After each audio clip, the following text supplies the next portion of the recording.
Hello दोस्त। देखिए, पंचवर्षीय योजना है जो कि इसमें एसएससी में हर शिफ्ट में 1 से 2 क्वेश्चन पूछा जा रहा है। कहीं-कहीं 3 भी हो जा रहा है, इसका उद्देश्य भी पूछ लिया जा रहा है। तो देखिए पंचवर्षीय योजना के बारे में बात करते हैं। प्रथम पंचवर्षीय योजना 1951 से 56 तक चली थी और ये हैरोल्ड-डोमल मॉडल पर आधारित थी। इस पंचवर्षीय योजना में सबसे ज़्यादा प्राथमिकता कृषि उत्पादन में दी गई थी। इसका उद्देश्य था अर्थव्यवस्था के संतुलित विकास की प्रक्रिया का प्रारंभ। जो मोस्ट इम्पोर्टेंट है वही देख लीजिए, गोला मारे हैं उस पे आपको बता दे रहे हैं। जैसे दामोदर नदी घाटी परियोजना और भाखड़ा नांगल परियोजना। इस पंचवर्षीय योजना में जीडीपी का वार्षिक लक्ष्य 2.1 रखा गया था, लेकिन इसमें प्राप्त हुई थी 3.6% विकास दर की उपलब्धि हासिल की गई थी। दूसरी पंचवर्षीय योजना 1956 से 51 तक थी। 1956 से 61 तक थी और ये पीसी मोहलनोबिस पर आधारित थी। और इस पंचवर्षीय योजना में भारी एवं आधारभूत उद्योगों को उच्च प्राथमिकता दी गई थी। इसका उद्देश्य था समाजवादी समाज की स्थापना। और इसमें देखिए, इस पंचवर्षीय योजना के तहत दुर्गापुर, राउरकेला एवं भिलाई में इस्पात कारखानों की शुरुआत की गई थी।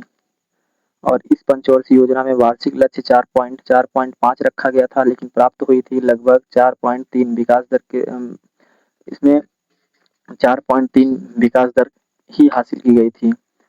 तीसरी पंचवर्षीय योजना 1961 से 1966 तक था। इस सुखमय चक्रवर्ती व जॉन सैंडी मॉडल पर आधारित था ये।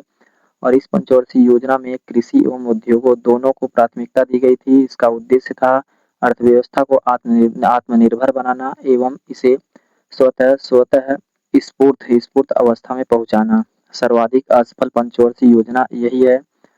और इस योजना के असफल होने का प्रमुख कारण था भारत चीन युद्ध 1962 में और एवं भारत पाकिस्तान युद्ध जो कि 1965 में हुआ था। वर्ष 1965 ईस्वी में भारतीय खाद्य निगम की स्थापना हुई थी।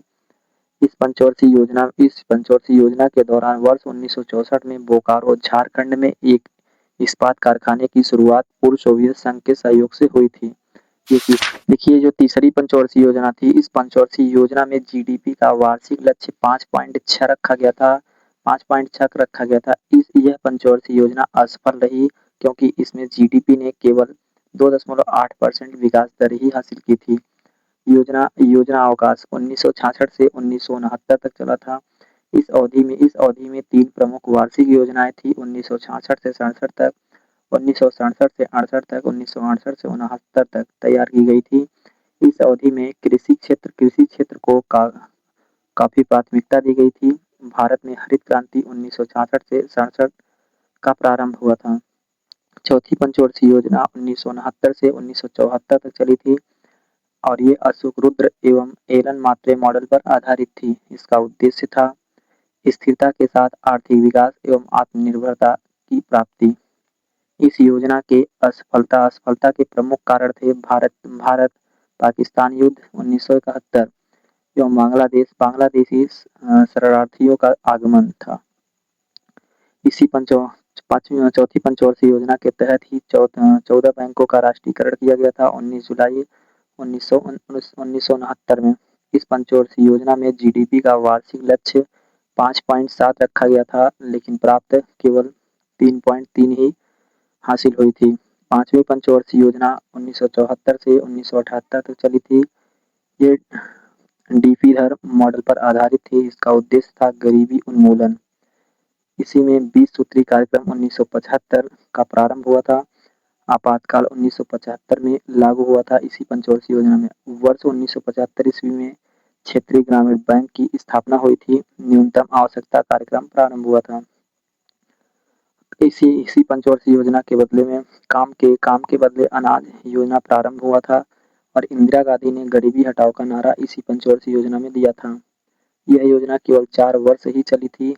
ये पांचवी पंचवर्षीय योजना केवल 4 वर्ष ही चली थी और इसमें लक्ष्य रखा गया था 4.4%, लेकिन प्राप्त हुआ था 4.8% के साथ। अनवरत योजना रोलिंग प्लान 1978 से 1980 तक था। भारत में अनवरत योजना रोलिंग प्लान का लागू करवाने का श्रेय प्रोफेसर लकड़वाला को दिया जाता है। छठी पंचवर्षीय योजना 1980 से 1985 तक थी। आगत निर्गत मॉडल पर आधारित थी ये। इसका मुख्य उद्देश्य था गरीबी उन्मूलन तथा रोजगार में वृद्धि करना। और इसी छठवीं पंचवर्षीय योजना के तहत 6 बैंकों का राष्ट्रीयकरण किया गया था 15 अप्रैल 1980 को। वर्ष 1982 ईस्वी में राष्ट्रीय कृषि एवं ग्रामीण विकास बैंक की नाबार्ड की स्थापना की गई थी इसी पंचवर्षीय योजना के तहत।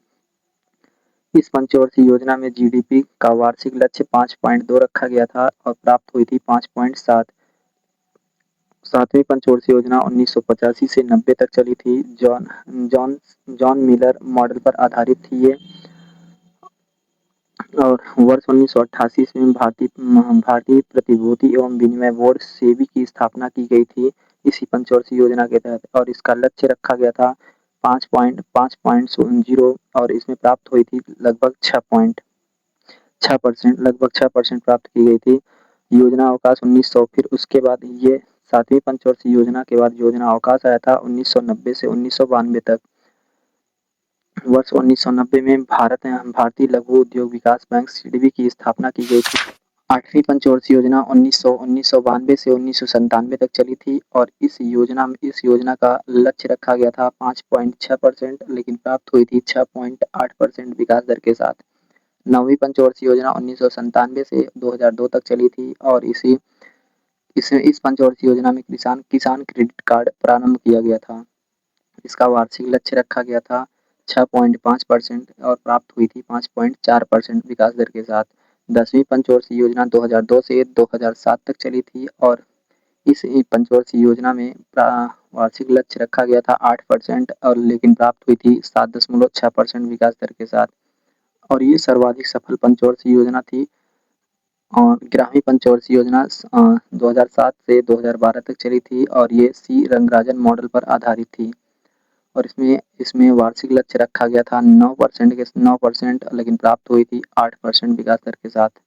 12वीं पंचवर्षीय योजना 2012 से 2017 तक चली थी और ये अंतिम पंचवर्षीय योजना थी। और इस पंचवर्षीय योजना का प्रमुख उद्देश्य था तीव्र अधिक समावेशी तथा धारणीय विकास रखा गया था।